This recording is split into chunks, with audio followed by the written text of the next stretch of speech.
counting machine naman po ang kinakailangang i-pull out dahil sa aberya sa Claro M. Recto Information and Communication Technology High School dyan sa Pampanga. Kumuha po tayo ng latest tungkol dyan kay Oscar Oida. Oscar? Yes, Connie, bahagya ngang naantala ang botohan dito sa Claro M. Recto ICT High School dito sa kinaroroonan natin sa Angeles, Pampanga. Ang mangyari kasi, Connie, dalawang makina o automated counting machine ang magkasunod na pumalya. At ayon nga sa DepEd Supervising Officer na nakausap natin, meron dong nag-flash na sa screen na foreign object detected. Dahilan para ilang beses na itong subukang linisan, baka daw madumi lamang, pero kada pasok nila ng balota ay iniluluwa ito. Dito na nagpasya ang COMELEC na palitan ang dalawang makina at hindi naman daw masyadong matagal na naantala ang botohan dahil nagpatuloy naman ang botohan, bagamat yung mga balota nga ay kalaunan na lang ipinasok nang dumating na ang dalawang kapalit na makina. Samantala, Connie, bago tayo nagpunta dito sa may Angeles, Pampanga, ay nariyan naman tayo sa may San Fernando, Pampanga, kung saan ilang mga buntante rin ang hindi napigilang mainis, no? Dahil sa pagkainit, no? Sa tagal nila sa pila. Mangyari, may mga ilang presinto dyan na nagkaroon din ng bahagyang aberya.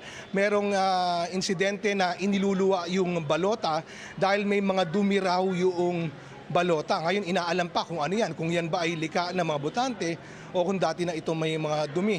Meron ding insidente na naubusan ng thermal paper. So ilan yan sa mga nangyayaring antala, no? Kaya dahilan para mainis yung ilang mga botante diyan. Hindi natin naiintindihan natin yan dahil napakainit diyan kanina nung puntahan natin, okay?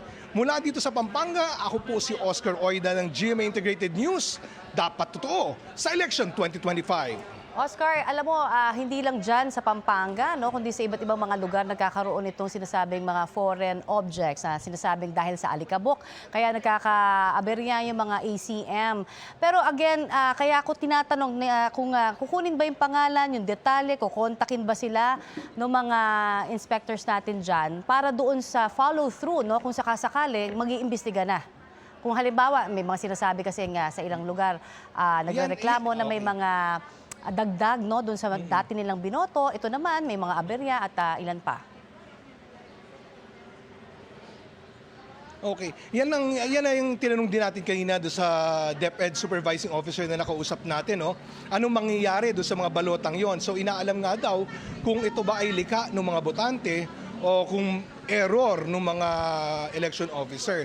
Now, aalamin pa yan. For the meantime, ihiwalay daw ito at ilalagay sa isang lalagyan at pag-aaralan. Pero I doubt, Connie, no, yung kung oras na ang bibilangin, kung aalamin pa nila yung naging dahilan yan, hanggang alas 7 ang botohan, ewan ko kung makakaabot pa. Pero sa ngayon, wala pang malinaw na hakbang. At least yung mga nakakausap natin on the ground, siguro magandang masagot yan ng pamunuan ng COMELEC. Connie? Oo, at yung mga senior citizen, mga buntis, kaninang alas 5, dapat meron silang pagkakataon, hindi ba, na mas mauna na makaboto. Wala naman bang naging problema dyan? At tuloy-tuloy ba yung kanilang, of course, allotted time between 5 a.m. to 7 a.m.? O meron ding nakapila pa rin hanggang sa ngayon, syempre?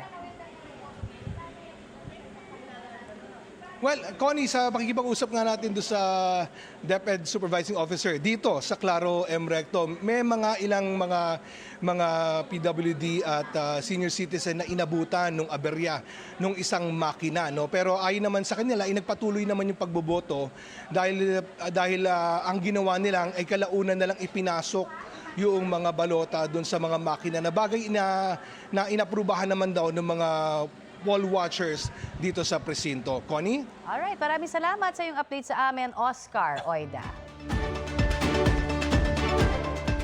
Ayun.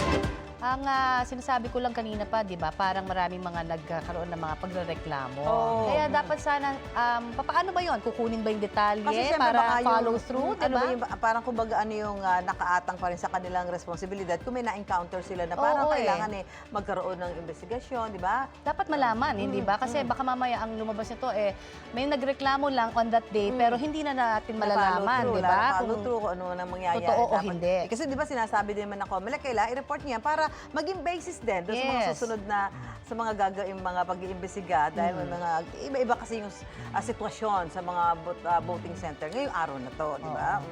Ang hirap din kasi, 'di ba, for us, 'di ba, parang may mga magsasabi, pero kung wala din talaga namang pruweba, Ah, 'di ba, yes, o importante, talagang ebidensya. magseseryoso na magreklamo eventually after the elections, parang magtutuloy-tuloy yung ganitong sistema Gusto ko rin lang. malaman yun di ba, Howie Connie? Sa COMELEC, halimbawa, may mga ganyan, reported na ganitong, ganito, ganyan, para tingin nila, parang mga anomalya. Ano ba ang gagawin dyan ng COMELEC? Talaga patatawag ba nila yung mga Okay, yun? kukunin ba nila yung detalye? Paano, Parang diba? hindi malinaw yung proseso Yes, on-site. No? yes. Mamaya may bisita tayo from Lente, si Yun. Attorney Ona Caritos, na pwedeng magpaliwanag kung ano dapat yung proseso on-site and then after the election itself. Yes, kasi 'di ba yun yung parang pinaka nakikita ko kanina pa na pasulput-sulput na mga problema Yes, mayat maya. Pero papaano magiging solusyon diyan habang nandoon at nasa botohan pa, hindi ba? Paano magiging siya, yung talagang importante itong mga ganitong mga reported cases kung wala lang, parang Oo, 'di ba? Malilimutan lang. malilimutan lang, oo.